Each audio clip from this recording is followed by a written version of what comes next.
Hello, my name is Jamie O'Hara, and I've been playing music since I was about 13 years old, which makes a long time now, like 38 years, and I turned 52 this past week, so you do the math. I've been a magician since I was 7 and a musician since I was 13. And a lot of times people say, oh, so you're a musician? And I go, well, yeah, I play a few instruments, but really I said I do card tricks. I have a magician's identification in my wallet. Oh, there it is, right there. Yeah, that's magic's the art of illusion, and it's really, really cool that magic has opened a lot of doors for me as a musician, and interestingly enough, vice versa, because I didn't start playing music out in public until about 3 years ago. And some of my connections in the venue industry, restaurants and other people, because of my life as a magician, opened some wonderful doors for me. And in some places, I actually perform where I do magic and music in the same show. That's a little complicated, but I make it work sometimes. It's a lot of fun.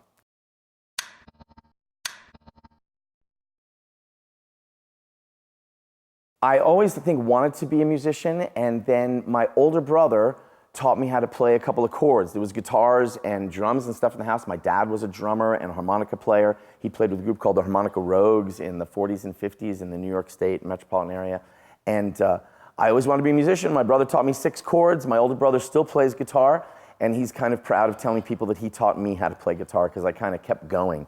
And I play the mandolin and a few other things with strings, and all my children are musicians, which is really, really cool. I wrote a song about a wedding proposal, but I wanted to put it at a carnival or a fair. And so I have this song called Roller Coaster, and in it there's a really subtle thing about a wedding ring and some other stuff about relationships, but it's in a metaphor. And it all started with the chord progression, and part of the chord progression feeling like you're climbing up the roller coaster and then descending down. And so the chord progression created a picture in my mind, and I had an idea. And so sometimes that vague idea of what I want to write about and the chord progression coincide. Sometimes I actually write a chord progression and I scat over it, you know, like a jazz singer, and I just scat till I find a melodic idea, or sometimes an idea pops in my head and then the lyric starts to roll out.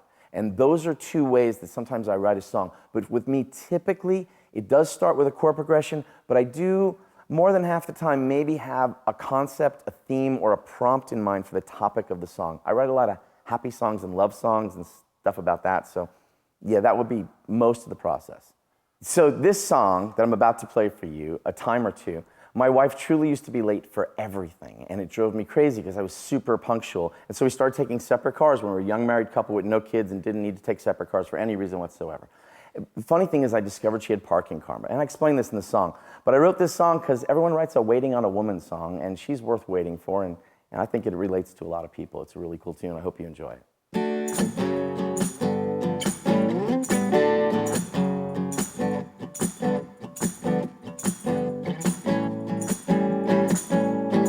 So my wife and I have been married for, well, since 1986.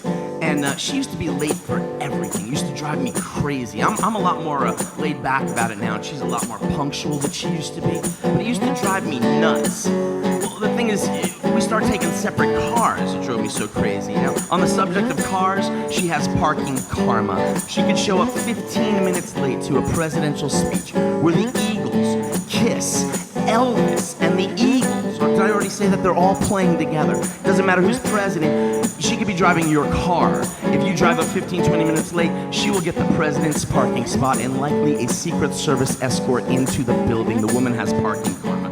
And it did drive me crazy that she was late for everything all the time, but the truth is she's amazing to me, so it doesn't matter. This is my Waiting on a Woman song. I call it A Time or Two.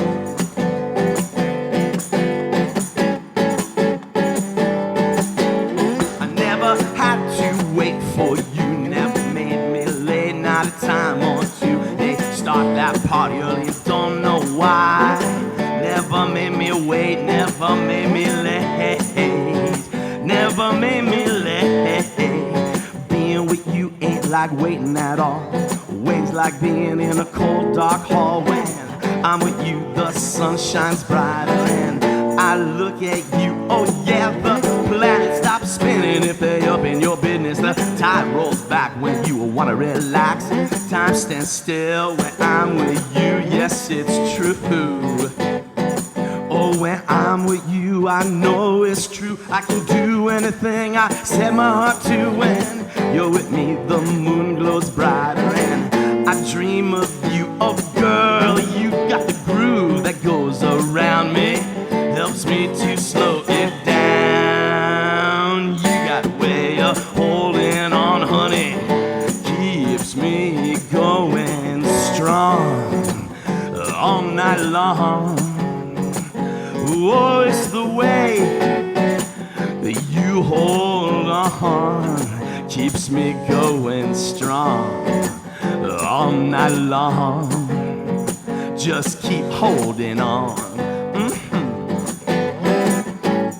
I said that I never had to wait for you, never made me late night a time or two. They forgot to set the clocks back or something like that.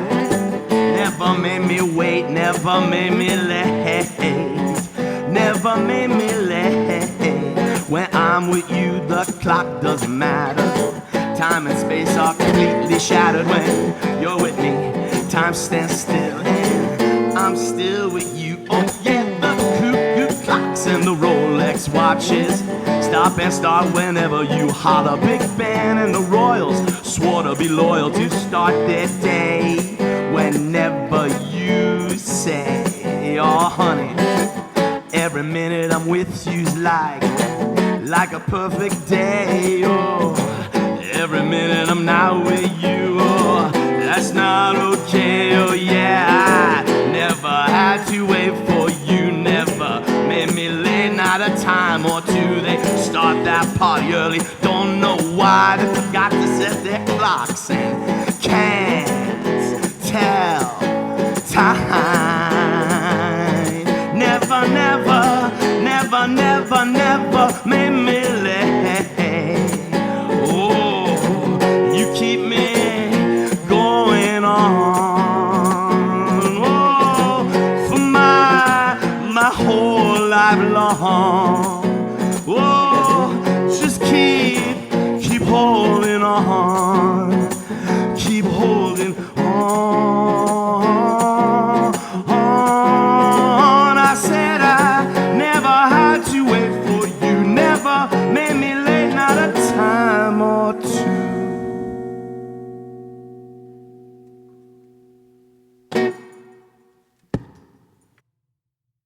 I saw the Grateful Dead live 13 times, and I saw the Jerry Garcia Band live twice. And I went to about 80 rock concerts as a kid. I grew up right outside New York City, and I took advantage of that and saw a lot of different shows. The first band I ever saw was Emerson, Lake and Palmer. And I saw Genesis right after Peter Gabriel left, when Phil Collins stepped up front. But I also used to go see things like Larry Coryell, who's a jazz guitar player, and David Bromberg, who's sort of like a world musician, if you will, before that was a term. I saw Johnny Winter in Central Park. I've always liked the blues. Stevie Ray Vaughan, Jimi Hendrix, Robert Cray, love Carlos Santana. I think Garcia's a big influence on my guitar playing, and then I like some alternative stuff like Nickel Creek and Chris Thiele's mandolin playing. Early on in my life, I listened to things like Al Di Meola, John McLaughlin, Paco de Lucia, Tony Rice. So I like flat picking, but I wouldn't consider myself a flat picker. But I think the world's greatest guitar player, who I didn't discover till I was a little older, is Tommy Emmanuel. And also Phil Keaggy is an inspiration. I don't think anything I do sounds like him, but he's an inspiration. So yeah, there's probably a lot of musical influence. And I listen to a lot of classical music. I listen to a lot of Bach, and I like some Baroque stuff like Vivaldi, and I like a lot of soul and jazz and old school stuff. I have pretty diverse taste in music. I don't like metal except for the drumming, so I can listen to it for a few minutes and kind of gets me down. I like music that's groovy or happy or energetic. I don't want to insult touring musicians by saying I'm a touring musician, but I do have a region around which I travel frequently, and I have some really wonderful regular clientele, and I'm doing a lot of hustle to build that clientele. I would like to book a few small tours where you really kind of go out on the road. Now, I do honestly go out, magic shows, music, or sometimes a combination, where I travel and I've got a show here, a show here, a show here, but it's often for just a couple of days. I don't know if that counts as a legitimate tour. I suppose if you're on tour for a week or 2 weeks or 3 months or 6 months, that would be a tour. So I'm excited about trying to book a tour and manage it with my family life, and maybe even have my wife and son come out, or my daughters. All my children are musicians. I'd like to note that my eldest daughter is a professional violinist.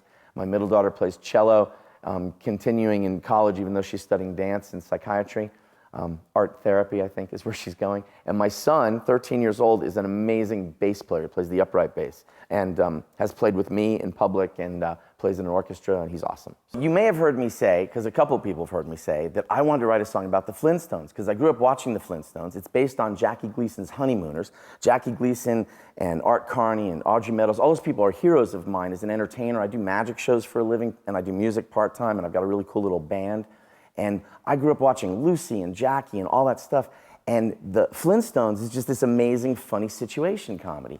And I tried 3 times with dismal results. I can't remember it, and I'd be embarrassed to share it with you. And then one day this thing came to me, and it is the most requested song I play when I do solo shows. The bartenders and the managers are all, hey, can you play that song about the Flintstones again? So if you remember The Great Gazoo and all the trouble that Fred would get into, I covered the whole TV series in 4 verses, and it's kind of groovy. I hope you have a good time. It's The Great Gazoo.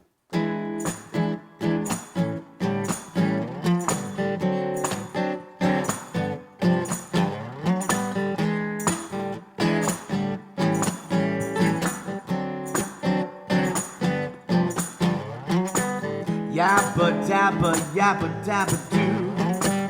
Yabba dabba doo. Fred Flintstone is a friend of mine. Wilma Flintstone too. Pebble, she's quite the cave girl. I played fetch with Dino, it's true. Oh, Bonnie and Betty Rubble come around. Their little boy making that bam bam sound. Yabba dabba, yabba dabba doo. Oh, yabba dabba doo. Yabba dabba, yabba dabba doo. Oh, yabba dabba doo. Baby puss, that saber-toothed cat threw Fred right out the door. Wilma, I never saw that prehistoric kitty, just that dumb doggy dinosaur. They had a baby mammoth for a vacuum machine. That mama mammoth kept those Flintstones clean. Yabba dabba, yabba dabba doo. Oh, yabba dabba doo. Yabba dabba, yabba dabba doo. Oh, yabba dabba doo. Fred is always on some misadventure, trying to rescue his Valentine's date with Wilma. Sneaking in and out of that quarry, trying to hide from Mr. Slate. And then everything come a-tumbling down. But wait, the Great Gazoo's in town. Yabba dabba, yabba dabba doo. Let's hear it for the Great Gazoo. Hello, dum-dum. Yabba dabba, yabba dabba doo. Let's hear it for the Great Gazoo. Remember his ship?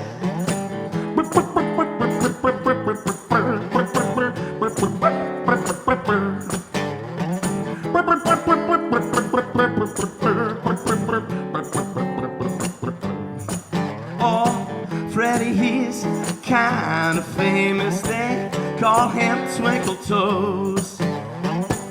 Big old clumsy caveman, except whenever he bowls.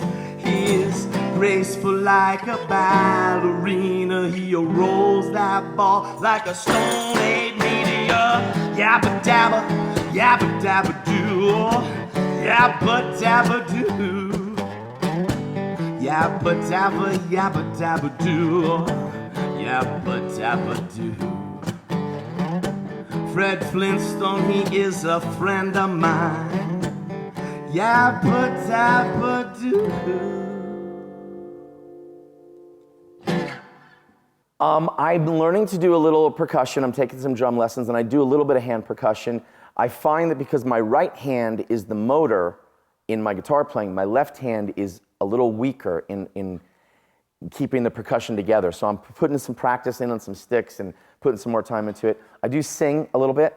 I've never liked the sound of my voice, but I'm becoming more accustomed to it via the encouragement of other people. I do find that I can generally stay on pitch in several keys, so that's redeeming. I hear other people's voices, and I'm like, oh, I wish I sounded like that. The other instruments I play, I can fool you on the piano if you're not a musician for maybe 3 to 5 minutes. If you are a musician, in particular a piano player or a trained musician, I will fool you for about 18.7 seconds to 36.9 seconds. And you'll be like, he's completely full of it. But yeah, go ahead. No one else is playing it. So yeah, hold down the sustain pedal and play like stuff in a C major scale, blues or C blues. So I play little keys. And if I wanted to play a blowy instrument, I would go to the slide trombone. I saw a plastic one on Craigslist. I was like, up in Roswell, actually. The slide trombone is cool, and it looks like one of those toy whistles. I figured I could probably figure it out, you know? The other blowy instruments confuse the hell out of me. So I like strings, and I like things you bang on. Piano is a percussion instrument, so yeah. Harmonica, that'd be cool. My dad played harmonica. My mandolin that I have is kind of a no-name instrument. It has a fascinating history. I had 2 appraisals done on it, and both appraisers told me the same story, and they didn't know one another, so I take it as gospel. It is 117 years old, and it's a really unique instrument, and it has influenced all of my style of playing. The instruments, I think, have had an impact on the way I play as much as the stuff that was programmed in my head as a youngster. So I do like a steel string guitar, but I love nylon string guitars. I'm playing ukulele now. I like a jazz or old world mandolin over a bluegrassy mandolin because it's got a bigger sustain. And I like the purity of a guitar. I don't use a lot of effects, but I think they're awesome, and I'm not hesitant to use them. And I'm playing a little more electric again. I just restored an old Les Paul Jr. cheap guitar with a badass neck on it, and I put new tuners on it, and it's a pretty serviceable instrument.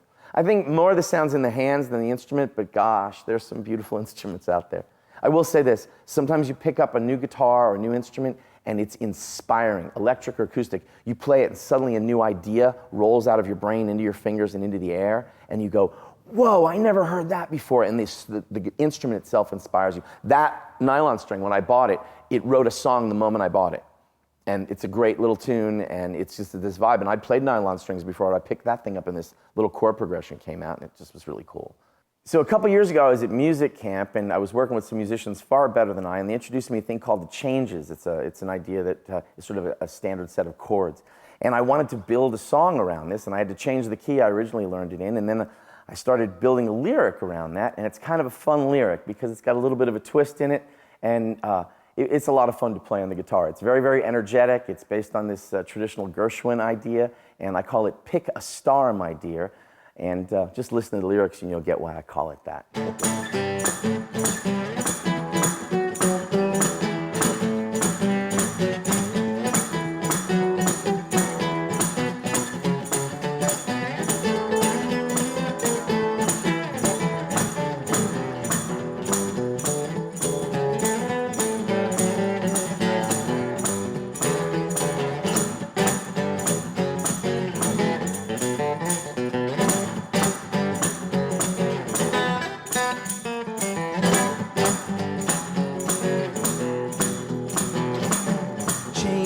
Are coming round the bend. I'm telling you, changes are coming. Some things just need to end. That's right. Changes are coming round the bend. Changes are coming round the bend. I'm telling you, changes are coming. Some things just got to end. That's right. Changes are coming round the bend. Those changes come around every corner you might find. So keep an open heart and open mind. That's right. Keep an open heart, ears, and mind. Changes are coming round the bend. I'm telling you, changes are coming. Some things just need to end. That's right. Changes are coming round the bend. Changes are coming round the bend. Can you hear me? Changes are coming. Some things just got to end. That's right. Changes are coming round the bend. Oh, the fog comes in the morning and the afternoon is clear. When evening comes, just pick a star, my dear. That's right. When night falls, just pick a star, my dear. Make a wish upon that star. I'm telling you, honey, changes are coming. Your wish just ain't that hard. Oh yeah, changes are coming right away. Make that wish upon that star. I'm telling you, baby, changes are coming. Good time just aren't that far. Oh yeah, changes are coming right away.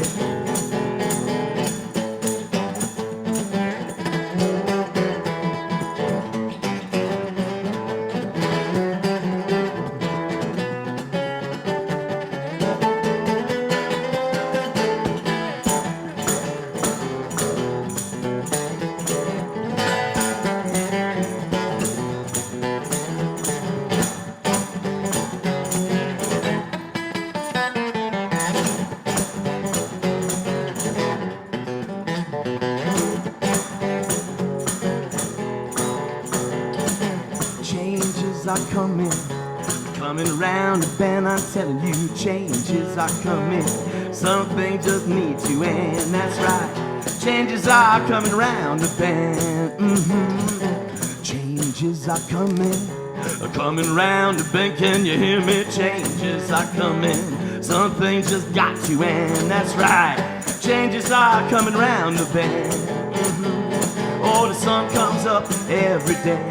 Thank the Lord and I pray. Oh, changes, come on. Oh, changes, come on. Pass me by. Here we go.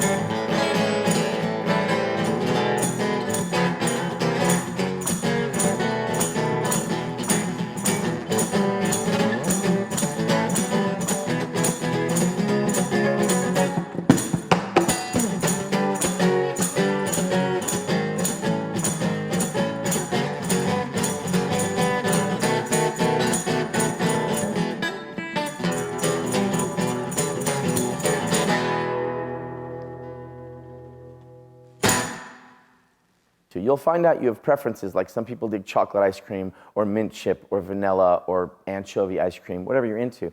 But be open-minded about listening to music, because you're going to derive inspiration and ideas. And even when you hear things done badly, it will remind you that perhaps you need to look at yourself if you're unhappy with the way things are. Music is kind of funny. If you get a 98 or a 97 on a math exam, or you have to get a discount on closing a sale, your boss is going to go, yay, and attaboy, attagirl, your teacher's proud of you, everyone's proud of you. If you get a piece of music where 3% of it is wrong, it's an epic failure. If you get it where more than 0.5% of it is wrong, it's an epic failure. So don't get down on yourself, just keep trying. Because music has this, there's a precision to it, it demands things be right, and so musicians can always grow. So my advice to you is be open-minded about what you listen to and practice. And every time you practice, remember this, it gets easier. And so that thing you wanted to master, you suddenly get a level of mastery, and then you can polish it up. And then it happens again. And lo and behold, someone's gonna say, how'd you do that? And you're gonna realize, oh, I can actually explain how I do it, because you went through a process of paying attention to where your flaws were, where the missing parts were, and you polished it in practice. So my advice would be open-minded to listen to music and practice like crazy, and then practice again, and then listen to yourself if you've got the guts to listen to yourself. It's a little scary. I think it's awesome that you guys are doing this project and featuring so many regional musicians, and right now so many musicians around New Mexico. So yay to all the people out there watching Live and Amplified. Tell your friends about this. And shameless plug, find me on Facebook, O-Tune, O-H-Tune on Facebook. And keep playing, practicing. Thanks for watching. This is really cool. Yay, you guys.